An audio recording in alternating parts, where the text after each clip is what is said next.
राजस्थान की पुलिस भी अब बदमाशों का एनकाउंटर करने लगी है।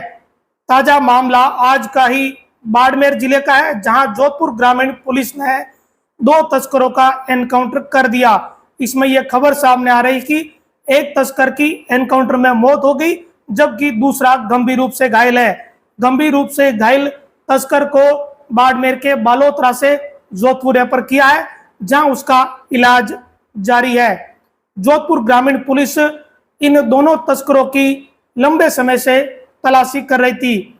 एक तस्कर 50,000 का इनामी तो दूसरा तस्कर 25,000 रुपए का इनामी है। दोनों तस्करों का आज बाड़मेर जिले में पुलिस ने एनकाउंटर कर दिया। यह सामने आया कि जब दोनों तस्करों को पुलिस ने घेरा तो इन्होंने फायरिंग कर दी। पुलिस ने बचाव में जवाबी फायरिंग की और दोनों तस्करों को गोलियां लगी। इस एनकाउंटर में एक तस्कर की मौत होने की जानकारी सामने आई है। दरअसल ये पूरी घटना गीडा थाना क्षेत्र के चिबी गांव की है, जहां पुलिस को यह सूचना मिली कि 2 से 3 इनामी तस्कर यहां छुपे हुए हैं। जोधपुर ग्रामीण पुलिस, डीएसटी और बाड़मेर जिला पुलिस की टीम यहां पहुंची। स्पेशल टीम व तस्करों के बीच यहां मुठभेड़ हुई। इसमें यह सामने आया कि तस्कर कोसला राम पुत्र खेराज राम जाट, जो कि बोजासर का निवासी है, बोजासर जोधपुर ग्रामीण का क्षेत्र है, और दूसरा तस्कर ओम प्रकाश पुत्र कृष्णाराम, वो भी बोजासर गांव का निवासी है। इन दोनों के साथ पुलिस की मुठभेड़ हुई और एनकाउंटर में ओमाराम व कोसलाराम दोनों को ही गोलियां लगी।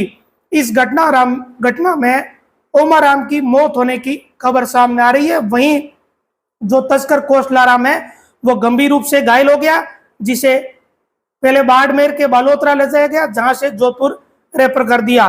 तस्कर जो ओम प्रकाश है उसके कंधे में गोली लगने की बात सामने आई है। वहीं जो कोसलाराम है उसके बाएं हाथ की कलाई में गोली लगी। ये जो पूरी घटना हुई है, इसके बाद दोनों को बालोतरा के राजकीय अस्पताल ले जाया गया, जहां से कोसलाराम को जोधपुर रेफर कर दिया और जो ओम प्रकाश है उसे लेकर पुलिस के अधिकारियों द्वारा मृतक के पोस्टमार्टम, फोरेंसिक जांच आदि की जो प्रक्रिया है उसको अब आगे किया जाएगा। इसे लेकर पुलिस के जो आला अधिकारी है वो पहले बालोतरा पहुंच गए थे।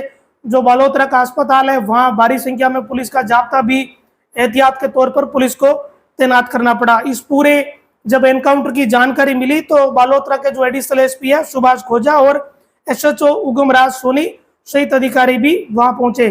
अब इस पूरे जो एनकाउंटर को लेकर एक चीज सामने आई है कि जो ओमाराम है वो 25,000 रुपए का इनामी था, वही जो कोसलाराम है वो 50,000 रुपए का इनामी था। ये दोनों डोडा पोस्ट व अफीम के तस्कर थे और लंबे समय से तस्करी में लिप्त थे। इन दोनों की पुलिस के साथ पहले भी मुठभेड़ हो चुकी है। ये सामने है कि सिवाना क्षेत्र में जो पहले मुठभेड़ हुई थी उस दौरान भी ये तस्कर पुलिस पर फायरिंग करके भाग गए थे। उस दौरान एक जने को गोली लगी थी, जिसे पुलिस ने डिटेन कर लिया था। आज की जो घटना हुई है वो जो घटना शुक्रवार की है, दोनों तस्कर गीडा चिबी का जो क्षेत्र है वहां पर थे। इसकी सूचना जोधपुर ग्रामीण पुलिस को मिली थी, जिसके बाद जोधपुर की जो स्पेशल टीम है वो यहाँ पहुंची थी और दोनों को गिरफ्तार करने का प्रयास किया। इस दौरान दोनों ने पुलिस पर फायरिंग कर दी, तो जवाब में पुलिस को भी गोलियां चलानी पड़ी। ये जो कोसलाराम की गैंग है, इसे लेकर यह भी सामने आया कि जब भी पुलिस का इनसे सामना हुआ है तब इन लोगों ने पुलिस पर फायरिंग की है और हर बार ये पुलिस को टक्कर मारकर या गोलियां चलाकर भाग निकलते थे। बड़ी ही सामान्य सी बात इनके लिए यह थी कि ये पुलिस से जब भी इनकी मुठभेड़ हुई तब ये गोलियां चलाकर वहां से निकलते। जब पुलिस के पास पर्याप्त बंदोबस्त नहीं होते तो ये इस चीज का फायदा उठाकर वहां से भाग निकलते थे। लेकिन आज पुलिस को जब इसकी सूचना मिली तो पुलिस पूरी तैयारी के साथ गई। वहां जैसे ही इनकी गिरफ्तारी का प्रयास किया तो दोनों ने फायरिंग कर दी और पुलिस ने जवाबी फायरिंग यहाँ करी। कोसलाराम की जो गैंग है उसे लेकर ये बात सामने है कि जोधपुर और जो बाड़मेर का जो पूरा इलाका है, यहाँ मादक पदार्थ, अफीम और डोडा पोस्ट की तस्करी को लेकर इसका एक बहुत बड़ा रैकेट गैंग ये संचालित कर रहा था। बाड़मेर के अलावा राजस्थान के अलग अलग जिलों में इसके खिलाफ मामले दर्ज है। कोसलाराम गिरफ्तार हुआ था और पैरोल से छूटने के बाद वो फरार हो गया था। उसके बाद लगातार ये तस्करी कर रहा था और तस्करी में इसने अपनी गैंग को बड़ी की और लगातार अपना नेटवर्क जो जोधपुर, बाड़मेर, जैसलमेर इन क्षेत्रों में चला रहा था।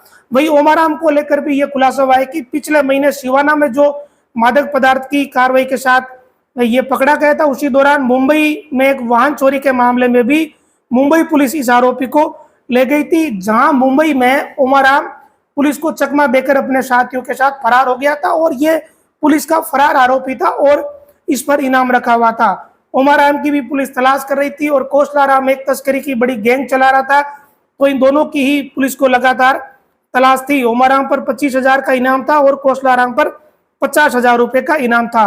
दोनों बड़े तस्कर थे जो कि डोडा पोस्त और अफीम की सप्लाई कई क्षेत्रों में कर रहे थे।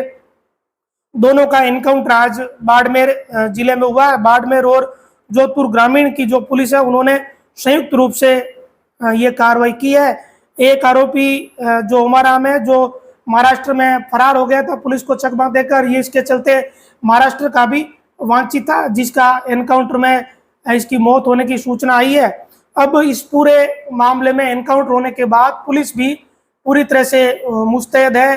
जो बाड़मेर के बालोतरा का अस्पताल है वहाँ पुलिस तैनात है, जोधपुर ग्रामीण का जो क्षेत्र है वहाँ भी पुलिस अलर्ट है और बाड़मेर में भी पुलिस लगातार परिस्थितियों पर नजर बनाए हुए हैं। जोधपुर के अस्पताल में जो घायल कोसलाराम है इसे भर्ती करवा दिया है और इसका इलाज अभी चल रहा है। बड़ा खुलासा ये हुआ कि ये कोसलाराम की जो गैंग है ये बड़ी गैंग है और जब भी पुलिस से इनका टकराव हुआ तब ये गैंग पुलिस पर फायरिंग करने से नहीं हिचकती थी। कई बार ऐसी परिस्थितियां बन चुकी है पहले भी, जब ये या तो पुलिस को टक्कर मारकर गाड़ियों से भागे या फिर पुलिस पर फायरिंग करके या हवाई फायरिंग करके ये लोग भाग निकले। लेकिन आज जब ये मुठभेड़ में घिरे तो जब इन लोगों ने फायरिंग की तो पुलिस ने जवाबी फायरिंग की है और जवाबी फायरिंग में इन दोनों तस्करों को गोलियां लगी, जिसमें एक तस्कर ओमाराम की मौत होने की जानकारी सामने आई है। आगे इसमें जो भी अपडेट मिलेगा हम आपको देते रहेंगे।